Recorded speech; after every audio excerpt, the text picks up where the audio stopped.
오늘은 꿈 작업할 때, 분석할 때 힌트, 어떤 힌트를 가지고 우리가 분석할 것인가 그걸 좀 같이 좀 알아보고 할게요. 첫 번째가 뭘까요?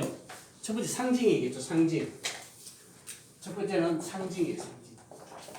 상징은 두 가지로 있다고 그랬죠. 개인적인 상징, 사회 문화적 상징. 개인적인 상징 중에서도 또한 몇 가지로 나눌 수 있어요. 첫 번째가 그림자. 그림자는 주로 자기와 동일한 성으로 나타나요. 동성. 예를 들면은 여자일 때는 여동생, 그죠? 또 남자일 때는 남동생, 이렇게 같은 이때 그림자는 주로 뭘 나타내요? 자기와 반대되는 성품 또는 자기와 다른 성품 또 어떤 게 있어요? 자기의 약점. 왜냐하면 사람들은 잘 드러내고 싶어 하지 않아. 자기 약점에 대해서. 그러면 뭘로 나타나냐면 그림자. 그러니까 나와 성격이 다른 나의 동성의 형제, 젠더가 같은 형제의 모습으로 나타나는 거예요. 내 동생은 나는 이렇게 활달하지 못해. 근데 내 동생은 활달해.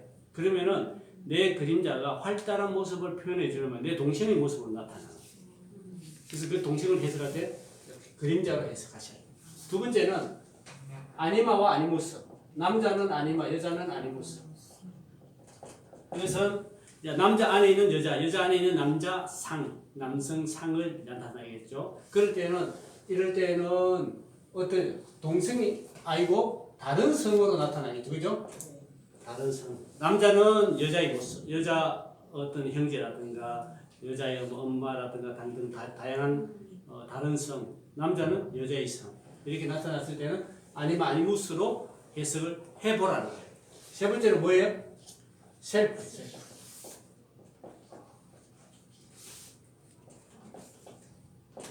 이 셀프는 주로 나의 인도자, 나의 지도자 이런 모습이에요. 그러니까 주로 할머니, 할아버지 또는 나를 사랑했던 대상이에요. 주로 자기를 사랑했던 대상들이에요. 그러니까 할머니도 나를 되게 미워했던 할머니다. 그러면 셀프가 아니에요. 근데 어떨 때는 오빠일 수도 있고 형일 수도 있어. 그분들이 나를 예뻐해주고 나를 위해주고 나를 도와주고 내가 좋게 되기를 바라는 분이 있다면 셀프로 해석할 수 있어. 직장 상사일 수도 있어요.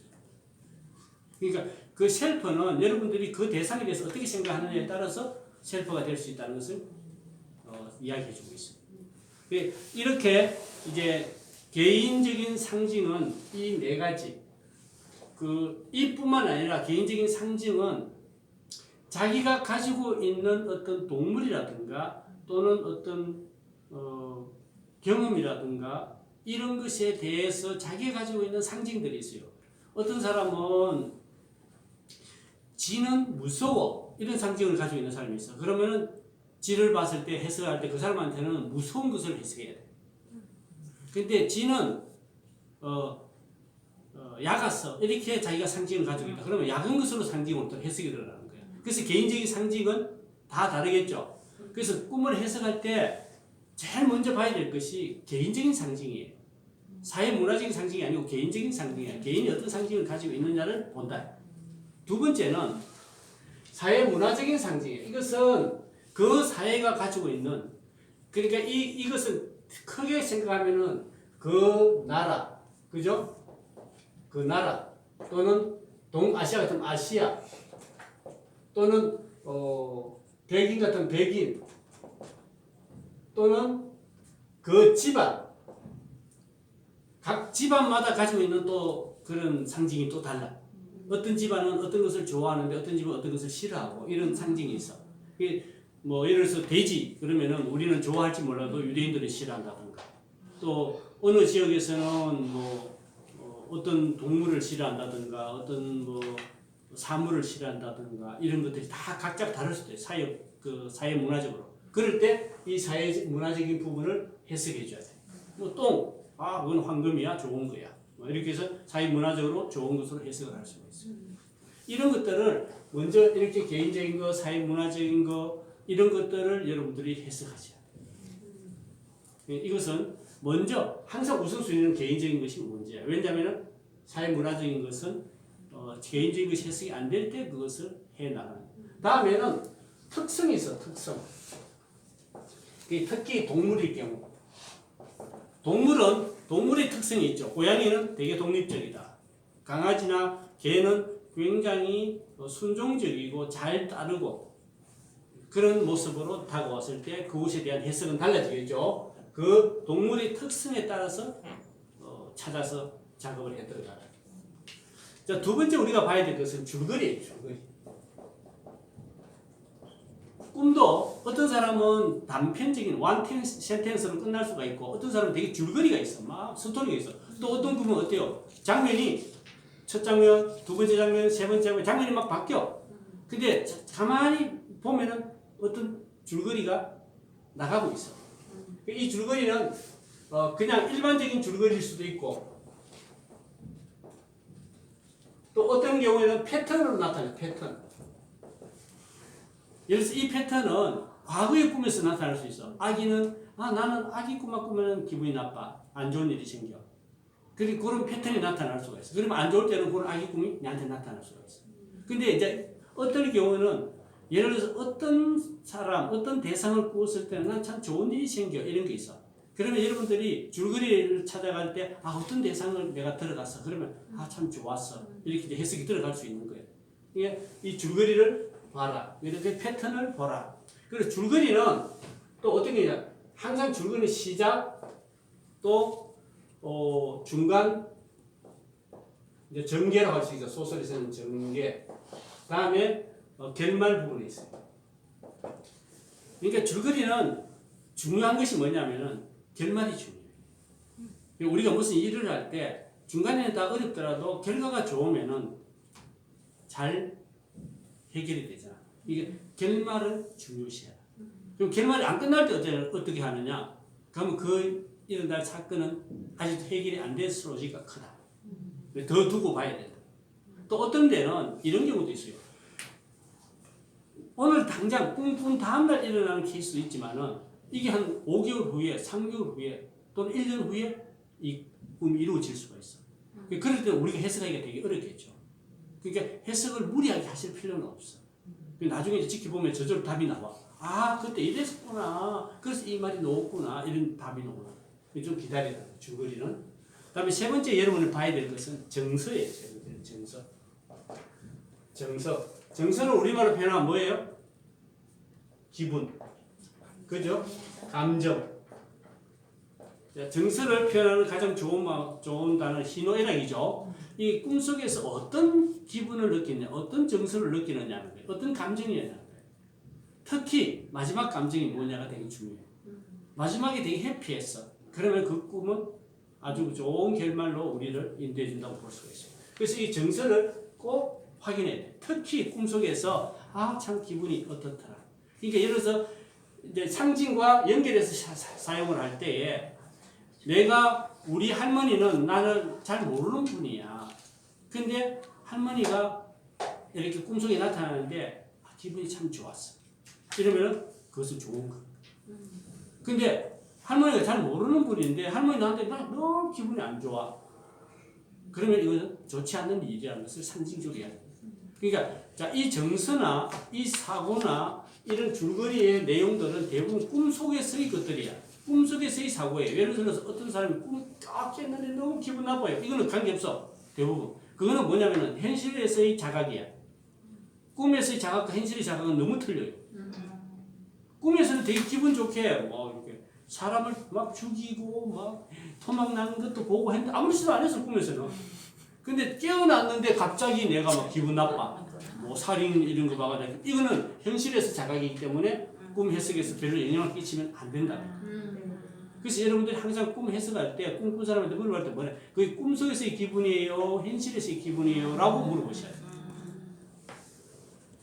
자, 요 꿈속에서 어떤 기분이었는지 그리고 이 정서의 변화는 어떠했는지를 봐야 돼요. 정서의 변화가 어떤 분은 기분이 좋았다가 나빴다가 또 좋았다가 나빴다가 이렇게 반복된다면은 그 반복되는 정서의 흐름에 따라서 사건이 그런 사건이 없는지를 찾아봐야 돼. 예, 흐름도 되게 중요하다. 또 마찬가지 사고가 있어. 사고. 네 번째는 사고. 사고는 생각이죠, 그죠? 생각은 주로 어떻게 나타나나 하면은 이렇게 할 걸 이런 생각을 해 꿈속에서. 이게 또 철저히 꿈속에서의 생각이야. 아시겠죠? 꿈속에서 이렇게 했으면 내가 이렇게 하려고 했는데 이런 생각하는 게 있어. 꿈속에서 자기가 사고 생각하는 게 있어. 그리고 또 이 기대가 있어. 기대.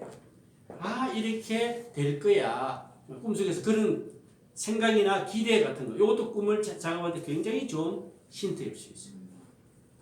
이렇게 할 거야. 이렇게 저렇게 할 거야. 그래서 여러분들이 꿈을 작업하실 때에 상징이나 줄거리나 정서나 사고를 가지고 쭉 해석하면서 뭐하고 접목해야 돼요? 현실에서. 현실에 무슨 일이 났는지. 그럼 현실을 어떤 식으로 접목하느냐? 가장 먼저 접목할 것은 오늘이에요. 오늘. 꿈꾼 그 다음날. 아시겠죠? 첫 번째는 꿈을 꾼 다음날. 두 번째는 그 주. 그 주 동안에 무슨 일이 있었나? 다음에 그 달, 그 해. 이렇게 확장돼 가야 돼. 이 꿈을 해석하는 데 있어서. 좀 더 확장해 가야 돼. 때로는 내가 오늘 꿨는데 내일 일어날 수도 있고 모레 일어날 수도 있다는 거죠. 그래서 그것을 만약 오늘 안 일어났으니까 이렇게 생각할 필요는 없어요. 그러니까 그 대신 우리가 뭘 해야 돼요? 주목하고 있어요. 내가 꿈 것을 딱 기록해가지고 여러분들은 이제 꿈 분석을 했기 때문에 대충 이렇게 전개될 거야 하는 약간의 힌트를 자기가 가지고 있어요. 그럼 그 힌트를 가지고 여기 어떻게 전개되는지 한번 보자 이렇게 보는 거예요. 예를 들어서 굉장히 다투는 꿈을 꿨단 말이에요. 꿈속에서. 그럼 현실에서 다툴 소지가 있겠죠.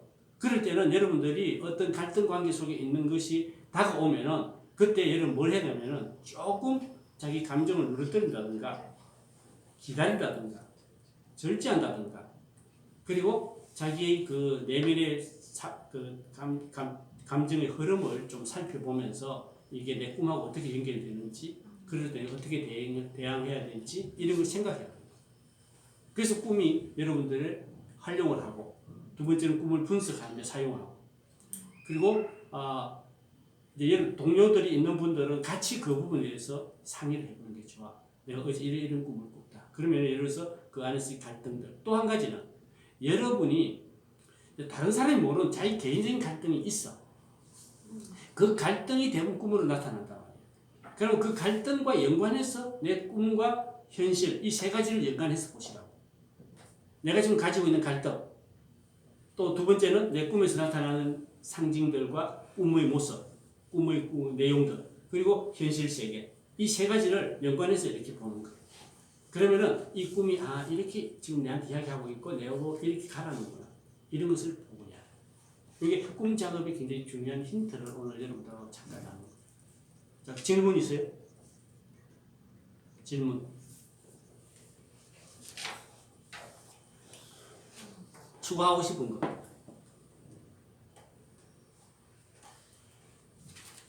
오케이. 여기까지 하고 그리고 이제 이 상징 중에서 이제 어떤 인물에 대한 상징, 자기의 일부가 대상 사람으로 나타날 때에 보통 모든 대상이 자기로 보는 것이 85%. 그리고 대상이 그 꿈속에 그 대상한테 일어날 확률 한 15%. 요 정도로 보는데 그거는 이제 학자들의 주장이고 실제로 우리 삶 속에서는 거의 대부분은 내 문제예요. 그 대상 예를 들어서 어떤 사람이 되게 다투더라 내 꿈속에서 뭐 내 형제나 내 직장 동료나 누가 막 싸우는 꿈을 꿨다. 그 사람이 직장에서 싸울 확률은 거의 없어. 주로 내 마음속에 갈등이 그렇게 드러나는 거야. 그러니까 그것을 가지고 여러분들이 저 사람 어떤 일이 생길 거야. 저 사람 내 꿈에서 죽었으니까 너 당신 죽을지 몰라. 이런 어리석은 소리 하면 안 돼. 그런 것은 극히 드물어. 그렇기 때문에 15% 85%지만 제 개인적으로는 거의 95%는 내 개인적인 거고 한 5% 정도 있을까 말까 한 게 그 대상 꿈속에서 그 대상에게 나타납니다. 그래서 그렇게 해석하면 좋을 것 같아요. 자, 힌트는 여기까지 하고 이제 우리 꿈 작업할 수 있도록 할게요.